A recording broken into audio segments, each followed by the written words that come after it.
चरखी दादरी। केंद्रीय वित्त मंत्री निर्मला सीतारमण द्वारा पेश किया बजट को लेकर किसानों व आमजन ने अलग अलग प्रतिक्रिया दी है।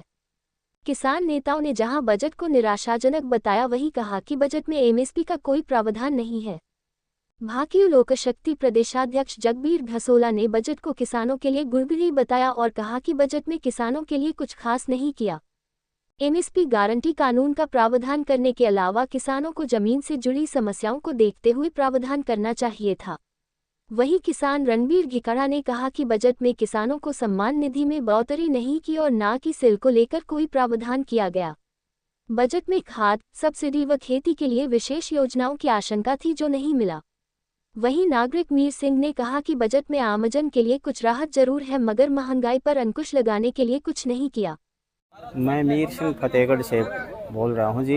ये बजट है, ये बड़ा निराशाजनक है। न तो इसमें महंगाई घटाई गई है और इसमें जो फसल का भाव है वह नहीं मिल रहे। टमाटर है 100 से भी ऊपर रुपए किलो मिल रहा है भाव में। क्या तो गरीब आदमी खाएगा, क्या पिएगा? कोई भी सब्जी ले लो, कुछ भी लो, बड़ी महंगाई की मार झेल रहा है और गरीब को इसमें कोई फायदा वाली बात नहीं हुई, न किसान को हुई है।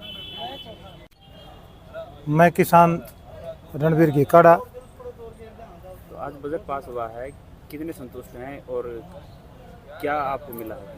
देखो, सबसे पहले तो मैं आपके चैनल का धन्यवाद करता हूं, जो क्षेत्र के किसानों को जो बात को आगे बढ़ाने का काम करते हैं। आज बजट के अंदर अनेक मुद्दे जो किसान को पिछड़ते जा रहे हैं। इसमें सबसे पहला तो मैं कहूँगा कि जो किसान सम्मान निधि है उसमें 100% बढ़ोतरी होनी चाहिए थी और इन्होंने 1% भी इसको बढ़ाने का काम नहीं किया। पिछले 5 सालों से किसान मांग कर रहा है, कम से कम 2000 रुपये महीना ये होनी चाहिए थी, 24,000 रुपये सालाना। इसके ऊपर किसान का जो खेती बाड़ी में बड़ी मदद मिलती, पशुपालन में मिलती। और तीसरा, हरियाणा के अंदर भी बीजेपी की सरकार है और सेंटर में भी मोदी की सरकार है, तो हम ये पूरी आस लगाए बैठे थे, क्योंकि हमारा क्षेत्र जो दक्षिण हरियाणा चरखी दादरी जिला है, इसके अंदर बिल्कुल सूखा पड़ा हुआ है और किसान त्राई कर रहा है। और HYL का जो पानी है वो बहुत ही राजनीतिक बहुत बड़ा मुद्दा है, उसके ऊपर सरकार ने कोई एक शब्द बोलने का काम नहीं किया, तो इसलिए किसान इसलिए भी हताशा है। दूसरा, आज किसान थोड़ा बहुत बारिश से अपना ग्वार बाजरा या धान की बिजाई करता है, तो एक बैग दादरी मंडी के अंदर खाद का नहीं है, तो बहुत ही निंदा की बात है। और दूसरा, किसान को समय पर ना सब्सिडी मिल रही है, ना पूरी बिजली मिल रही है, ना पूरा पानी मिल रहा है, तो कहीं न कहीं सरकार के इसमें कुछ नहीं है। तो आप कितने संतुष्ट हैं इससे? देखो, हम सरकार के जो किसानों के लिए जो बजट लाया है, इसमें बिल्कुल निराश है किसान। जी, आज जो बजट पेश हुआ है उसके ऊपर क्या प्रतिक्रिया है?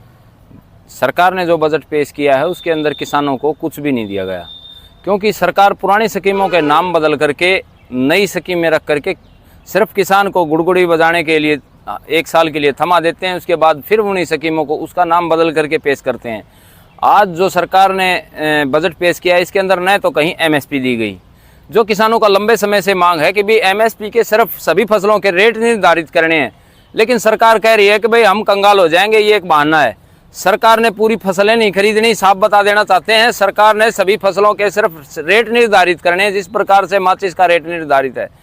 हमारी फसल है, हमारे ही लोग खरीदने वाले हैं, तो उसका अगर रेट बढ़ता है तो देश के अंदर उसकी एमएसपी जो हमें मिलेगी हमारी फसल के ऊपर, तो उसका बाजार के अंदर भी असर पड़ेगा। जब हमारी फसल महंगी बिकेगी, हमारे पास बजट होगा तो हम सामान खरीदेंगे, सामान से देश की अर्थव्यवस्था चलेगी।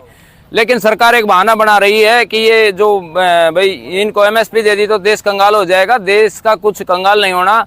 सभी फसलों के धीरे धीरे रेट बढ़ते हैं। एक छोटी से छोटी वस्तु के जब रेट बढ़ते हैं तो तब देश कंगाल नहीं होता, लेकिन जब किसान की फसल के रेट बढ़ने का नाम आता है तो देश कंगाल होने चला जाता है। जो बीजेपी सरकार है, किसानों को एमएसपी C2+ के साथ देने के नाम पर बन करके आई थी, लेकिन वो एमएसपी का नाम सुनने तक भी खुश नहीं है। जिस समय प्रधानमंत्री एमएसपी की मांग लेकर के हमारी कमेटी के चेयरमैन होया करते, जब मुख्यमंत्री थे गुजरात के, तब इन्होंने मांग करी थी कि देश के किसान के लिए एमएसपी बहुत जरूरी है। लेकिन आज जब प्रधानमंत्री की कुर्सी पर बैठे हैं और एमएसपी देने के काबिल हैं, लेकिन उस समय वो देश के किसान को, अन्नदाता को उसकी फसल का एमएसपी नहीं देना चाहते। युवाओं के लिए भी बजट में बात की जा रही है रोजगार के लिए, तो क्या कहेंगे? देखो, युवाओं के लिए भी एक विशेष बात है। ये सरकार युवाओं के लिए भी एक, जिस समय 2014 के अंदर जब ये चुनाव लड़ रहे थे तो तब इन्होंने कहा कि 2 करोड़ रोजगार हर वर्ष देंगे, लेकिन आज इन्होंने सेना को अग्निपथ में बदल दिया। सारे सक्षम के 5-5, 7-7 हज़ार के सारे कर्मचारी प्राइवेटेशन कर दिया। आज सरकारी नौकरी नहीं है किसी के पास। युवा दर दर की ठोकरें खा रहा है। युवाओं को 10-10 हज़ार बेरोजगारी भत्ते देने की बात करी थी, लेकिन आज युवा को भी कुछ नहीं मिल रहा, युवा भी परेशान है। इस सरकार ने जितनी तानाशाही करके हर किसी को ठगने का काम किया है, ये सरकार झूठ की लिपापोती करके पिछले 10 साल से सिंहासन पर है। लेकिन अब की बार जो किसानों ने इनका विरोध किया तो ये लंगड़ी सरकार आज के अंदर बैठी है। अब मजबूरी के अंदर भी इन्होंने ये नहीं सोचा कि भाई कम से कम अब हमारी जा रही हुई सरकार के ऊपर हम किसानों को, मजदूरों को, व्यापारी को, युवा को कुछ दे करके कम से कम एक बार ये तो कर दे कि भाई हमने कुछ करने का प्रयास किया। लेकिन 10 साल से तानाशाही करके सरकार सिर्फ झूठ के नाम पे चला